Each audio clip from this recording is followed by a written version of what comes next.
Öncelikle biz de bugün gerek buradaki işçi kardeşlerimizi ziyaret ederek onlara desteklerimizi bildirmeye geldik. Burada sendika yetkilileriyle ve diğer temsilci kardeşlerimizle ve emekçi kardeşlerimizle, işçi kardeşlerimizle buluştuk. Onların arın terlerini silip ekmek davalarının yanında olduğumuzu bildirmeye ve fiil olarak da avukat kardeşimizle, il yönetiminden avukat kardeşimizle, Ammar kardeşimle beraber biz buradayız. Hukuki anlamda da ne destek verilmesi gerekiyorsa biz bu noktada kardeşlerimizin yanındayız. Biz tabii işçinin alın teri kurumadan emeğinin karşılığını verin diyen bir peygamberin ümmeti olarak ilkelerimiz var. Bu noktada emek ortaya koyan, çoluğunun çocuğunun rızkını kazanmak için sabahın erken saatinde yola koyulup akşama kadar inşaatın ve yüksek riskli hayati tehlikeleri de barındıran bir iş sektöründe çalışan kardeşlerimizin büyük holdinglerin plazalarında heba edilmesini istemiyoruz. Buna da müsaade etmeyeceğiz. O yüzden kardeşlerimizin bu ekmek davalarının yanındayız. Bu inşaat firması yurt dışında, Cezayir'de çalıştığı için kardeşlerimiz zaten Cezayir'de bu firmanın Cezayir'deki iş alanında çalışmışlar.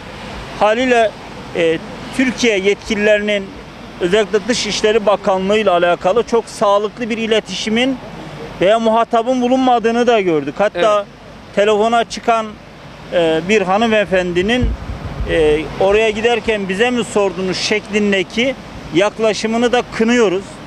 Buradaki emekçi kardeşlerimiz tabii ki yurt dışına giderken özel sektörle beraber gitmiş olsalar bile Türkiye Devleti'nin o muhataplığı noktasında, teminatı noktasında buna güvenerek nihayetinde Türkiye'nin pasaportuyla yurt dışına çıkıp geliyorlar. O yüzden bakanlık yetkilileri buna bigane kalmamaları lazım. Mutlaka tatmin edici bir cevap ve çözüm ortaya konulması lazım. Kardeşlerimizin bu haklı mücadelelerinin yanındayız. Allah yardımcıları olsun. Bugün hakikaten İstanbul'da bu soğuğun altında, yağmurun altında şu anda burada bütün olumsuzluklara rağmen burada olmaları da haklarını savunmalarda takdire şayandır. Biz de bu haklı davaların yanındayız inşallah. Var olun. Bizim asıl meselemiz burada yıllarca çalışıp da hakkımızı almayışımızdır. Ve bu hak olarak da elimizde resmi belgeler vardır. Kiminin 20.000 dolar, kiminin 10.000 dolar, kiminin 5.000 dolar alacakları olarak takside bölünmüştür. 10 eşit takside bölünmüştür. Ve bu şirketin avukatıyla bir de arabulucu avukat gelerek karşılıklı imzalaşılarak resmi evrağa dökülmüştür. Ama ne yazıktır ki üzerinden bir sene geçmesine rağmen geçtiğimiz 2020'nin Şubat ayında başladı taksitler mesela. Şu an 2021'in Şubat ayına girmek üzereyiz. Hiçbir arkadaşımın kesesine 5 kuruş dahi girmemiştir. Biz buraya geliş nedenimiz de budur yani. Hakkımızı aramak, alacaklarımızı almak, kimseden yani 5 kuruş fazla istemeden neyse hakkımız, alın terimiz neyse biz onu almaya geldik. Bu sürecin de takibindeyiz Allah'ın izniyle. Sendikamız da bize yardımcı oluyor. Yani karda, kışta, soğukta bakın şu an yağmur yağıyor. Arkadaşlarımız da burada şu an rezil rüsva yani hepsi şu an sırılsıklam ıslandılar. Ama bir hak var ortada. Bir alın teri var. Biz bunu istiyoruz ve bunun da peşindeyiz.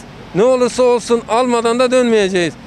Sayın Başkanımın da desteğiyle inşallah Allah'ın izniyle bize yardımcı olursa biz bu hakkımızı alacağız. Aramıza bize destek geldiğiniz için size çok teşekkür ederiz. Biz teşekkür ederiz. Allah razı olsun sizden. Burada sizin arada bir daha sesinizi duymak istiyoruz. Şimdi ben biraz konuyu baştan anlatayım. Biz yıllardır bu firmada çalışıyorduk yurt dışında Cezayir'de. Biz 2018 Aralık ayında itibaren maaşlarımız yatmamaya başladı. O ara tabii patronumuz Coşkun Yılmaz tarafından bizi aradı telefonla. proje müdürlerimizi, şeflerimizi arayarak işçilerden bir müsaade istedi. İşte biraz beni idare edin. En kısa zamanda ben ödeme yapacağım diye. İşçiler de kabul ettik. Dedik bir şey olmaz. Yıllardır biz bu firmanın ekmeğini yiyoruz. Bir şey olmaz. Biz bir ayda idare ederiz. Tabii bu süre içerisinde 1 ay 2 ay içerisinde bayağı bir zaman geçti. Coşkun Yılmaz patronumuz tarafından bize bir işte işçi arkadaşların bir ihtiyaç olsun diye $250, $500 bir arada bir para yatırıyordu mutfak masrafı beni idare edin diye. Ona da kabul ettik. Fakat 2019 Mayıs'tan itibaren tamamen hiç yatırmama başladı. Bu süreç içerisinde biz işçi olarak çok yani baskı yaptık müdürlerimize, şeflerimize. Onlar da Coşkun Yılmaz'la görüştüklerinde bize diyordu ki sabır, sabır, sabır. Fakat 9. ay geldiğinde herkes bıktı yani tıkandı. Kimsenin gerçekten eve gönderecek parası yok, mutfak parası yok Türkiye'de. Aileler perişandı. Biz bu süreç içerisinde tekrardan bir Coşkun Yılmaz'la randevu istedik. Yani bir görüşmek isabet ettik. Aynı kelime güne şuydu. Arkadaşlar sabredin, en kısa zamanda ben sizin tüm maaşlarınızı ödeyeceğim dedi bize. Fakat 11. ayın 28 2019'da bize herhangi bir maaş ödemedikten sonra biz işçi arkadaşları oradaki finans şantiyesi, Vahran, Beşer ve Vogla şantiyesi karar aldık işçiler. Greve girdik. Greve girdiğimizde grevin 9. gündü. Coşkun Yılmaz patronumuz tarafından bize bir telekonferans randevuda bulundu. Bize kabul ettik. Geldi görüştük. Telefonla katıldı bize. Bize dedi aynı şey bu diye. Arkadaşlar ne olur size yalvarıyorum. İşimize devam edelim. Ben size bu bir hafta içerisinde 3 ay maaş yatıracağım. Bize dedi ki Coşkun Yılmaz güzel konuşuyorsun da bize bir 3 ay öde biz görelim ona göre işe çıkak. Yok siz işe devam edin. Ben ona sıra ödeyeceğim. Biz güvenmedik açıkçası. Kabul etmedik ve grevimize devam ettik. Bir hafta sonra tekrar bize döndü. Benim param yoktur. Siz 68 gün değil orada 108 gün daha 662 daha kalırsanız bile ben size bir kuruş para ödeyemiyorum. Ben size yapacağım şey buydu dedi bize. Ben buradan Türkiye'den bir arabacı avukatı göndereceğim. İçerideki maaşınız 14 aylık maaşınızı taksitle bölendireceğim dedi. Ve biz kabul ettik. Mecbur başka çaremiz kalmadı. Çünkü orada perişan durumdaydık. Burada Türkiye'de ailelerimiz perişan. Yani mutfak masrafı karşılamıyoruz. Elektriklerimiz kesilmiş. Doğalgazlar kesilmiş. Sular kesilmiş. Her şeyimiz olmuş yani. Ve ne oldu? Geldi orada kabul ettik. 18 Ocak 2020'de kabul ettik. Mukaveleyi imzaladık. Sözleşme yaptık. 10 taksit yaptık. Gördünüz işte başkanı da gördü. İmza attık. Geldik Türkiye'ye döndük hepimiz. Tüm şantiyeler yani işler döndü. Fakat şu anda 2021'deyiz. Şubat ayı geldi. Bir senede hiç bir kuruş dahil ödenmedi. Şu anda biz bunun süre içerisinde Ankara'ya gittik 2 defa, 3 defa. Bakanlara gittik. Parti merkezlerine gittik. Kimse bize sahip çıkmadı. Bize sadece dedikleri şey şuydu. Arkadaşlar biz işin takipçisiz. Siz evinize gidin. Boşuna paranızı harcamayın bu sokaklarda. Yazıktır. Biz işi çözüyoruz. Fakat hep yalan çıktı. Ve bize dayanmadık. Gerçekten şu anda mesela ben 3 tane öğrencim var, 3 çocuğum var. Ben bunların hiçbir ihtiyacı karşılamıyorum. Benim ev kiram birikmiş, taksitlerim bitmiş, ödeyemiyorum. Buraya geldik. Buradaki arkadaşlarım hepsi şu an görüyorsunuz. Gerçekten buraya gelirken bile zorla getirdik. Yani yol paralar olmadığı için borç etmişler. Sağdan solda eşten dosttan buraya gelmişiz. Buraya geldik 15 gündür buradayız. Yağmur çamur demedi bak buradayız. Sağ olasın sendikacı, işçi sendikacılar bize destek çıktılar. Bizimle beraber bu yolda yürüyorlar.